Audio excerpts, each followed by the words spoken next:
My great honor to welcome Dr. Ben and Laura. Thank you for being here today. Take it away.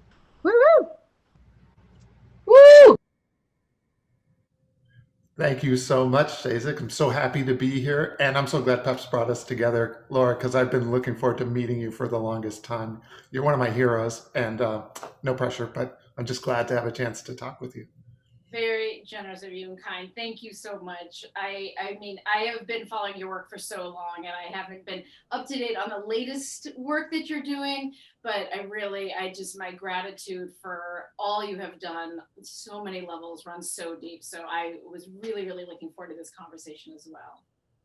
Me too. And I know that what we're talking about is really focusing on communities, on families, on how parents are doing right now in this incredibly difficult time, and what is working, what's what not working, how we can support each other. But I want to start with knowing how you're doing. Like, how are you? I appreciate that. I mean, big picture, doing well, blessed, very blessed, grateful for all that is going well. And it's a lot. I mean, I have two adolescent daughters, and I feel like we are in an ocean of emotions over here. So, as we say in early childhood education, you remember lots of big feelings. So, navigating a lot of big feelings, but big picture, doing well. Good. How are you? How are you and your loved ones? I made good choices to surround myself with people who are stronger and better than me. So I get lots of support. I've been really lifted up by community, which is ironic in this time of physical separation. There's still a strong sense of connectedness, and I'm so thankful for that. People go the extra yard to reach out to make sure we see each other in some ways, even if it's like this, Yes. hear each other and have some chance to kind of check in and listen, maybe even slow down a little bit. Means so much. That means so much. And particularly, I know with your work is focused so much on this, and I see it with my work a lot, is how important it is to continue to to be aware of when we do get isolated, and to make sure we're interrupting that isolation. And you have much more expertise than I do in all the health outcomes of this.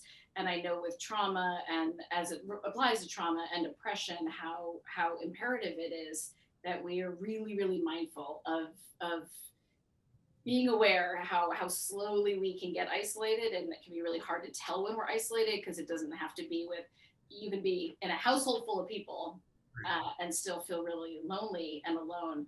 And so, to your point of how important it is to have community around us, it's so essential.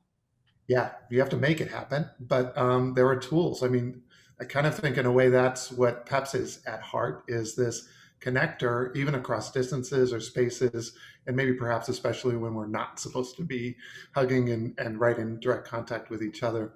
You use this word mindfulness, and I feel like that's at the heart of your work, and it's at the heart of maybe what we need to be thinking and focusing on more right now. And just how are you incorporating mindfulness when you talk to, I don't know, maybe a family member about their parenting experiences, or a friend who's calling on you? I'll bet you get a lot of calls for advice. How do you talk about this? Well, I mean, I remember when I had the privilege of getting to be a part of PEPS when my girls were young, and I went to a group up at El Centro de la Raza on Beacon Hill, and it was one of the Spanish speaking groups, and I loved being a part of it. And I remember during that time when my girls were really young, and I was struggling, as I did on any number of given days. And I remember one of a parent mentors saying to me, there's like good moms, and then there's good enough moms. And I still think about this to this day, of just because I feel like this is such a humbling time for so many of us. So true. And there's like the struggle that many of us are experiencing as parents, as partners, as family members, as friends, as community members, and as those who are working. And then there's the struggle with how much we're struggling. And I think that in particular with parenting gets really difficult. I mean, just at least my experience with parenting is there's no end to how guilty one can feel as a parent, right? And Right. how much regret we can have, and how just the countless things that we question and we perseverate on and ruminate on just on a good day, and so right now, with the amount of isolation that folks are facing, and just the layers of loss that folks are experiencing, of course, loss of life, but there are all these other layers of loss.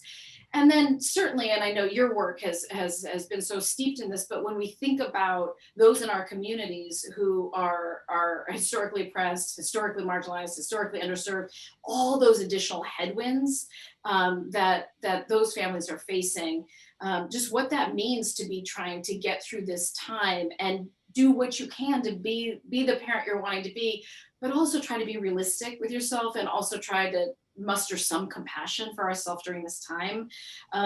It feels impossible. I mean, I know it is possible, but it's asking so much of parents right now.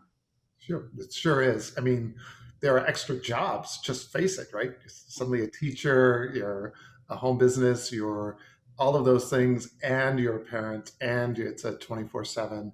That's a lot. Yeah. And I so appreciate the way I hear you talking about self-forgiveness and allowing ourselves to not try to aspire to do that perfection parenting that I sometimes feel like in pediatrics, we lay out all these expectations and we create all of these like measures of wonderfulness. Mm. And um, it's just a humbling and important experience right now for me to focus more on uh, this is how you get by. This is how you hold yourself whole. This is how you maybe share and lean in ways that I don't know. I think my auntie's pride would have stopped her from wanting to do that.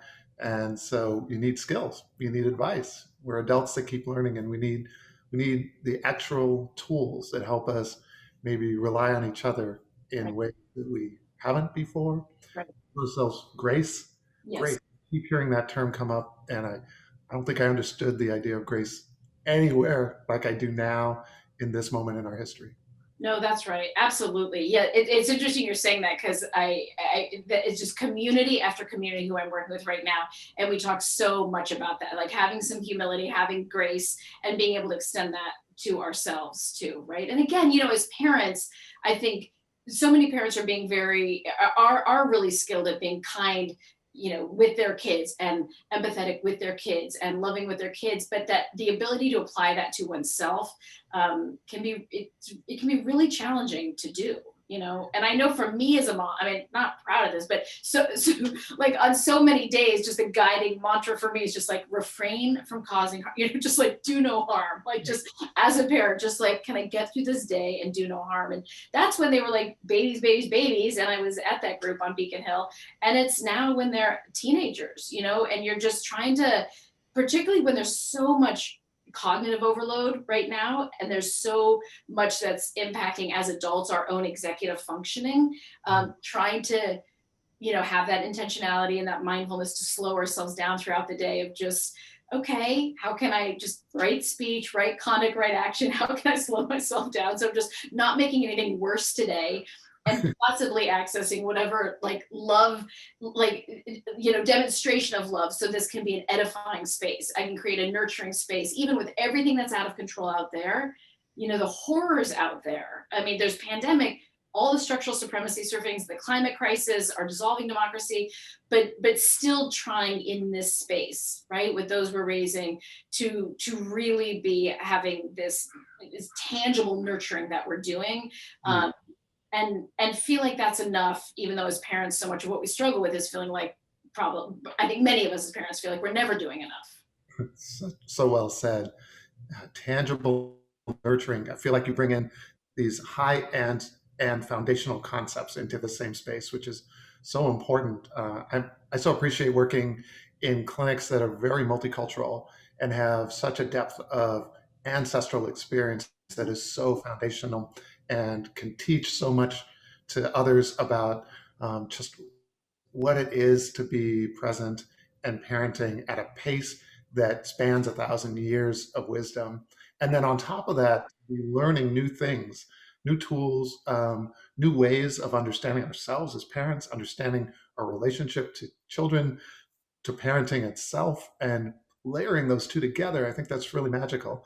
I hope that spaces where people can come together as parents become more and more multicultural, Yes. maybe multi-generational as well. How do we Yes. have our grandmothers teach us more about parenting in the space of being supported by other parents? I just think the opportunities are greater than the challenges.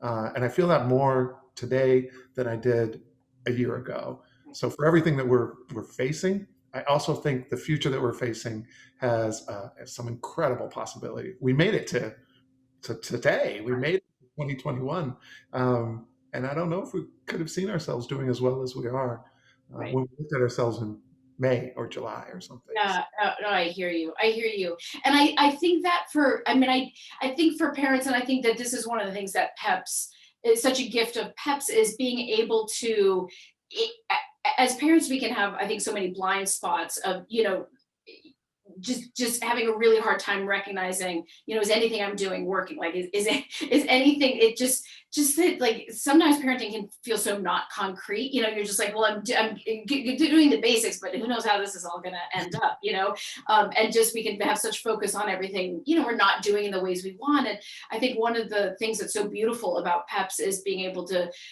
hopefully be surrounded by folks who can reflect back to us of, having the gratitude for ourselves too, right? Being like people who can reflect back, like, hey, remember 3 weeks ago that wasn't going for, so you really made it through that, and being able to nurture that, that, that being able to nurture that space of gratitude for ourselves as parents.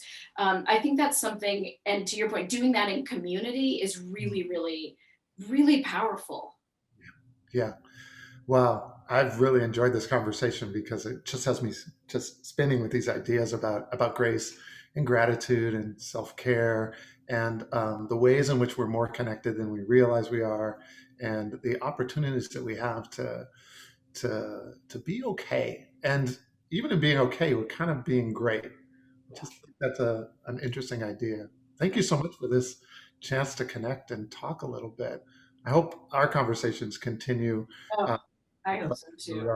I think we have a lot more to talk about. No, it's my honor. Thank you so much. And I love that this is the way. I mean, we've been in each other's orbit for so long, but haven't gotten to cross paths in this way. So I love that PEPS brought us together. And it's a joy for me. So thank you so much. And again, for just everything that you've gifted to our community. We're all in this together. Thank you, Peps. Thank you for this conversation. Thank you, Ben. And thank you, PEPS. All right, and recording.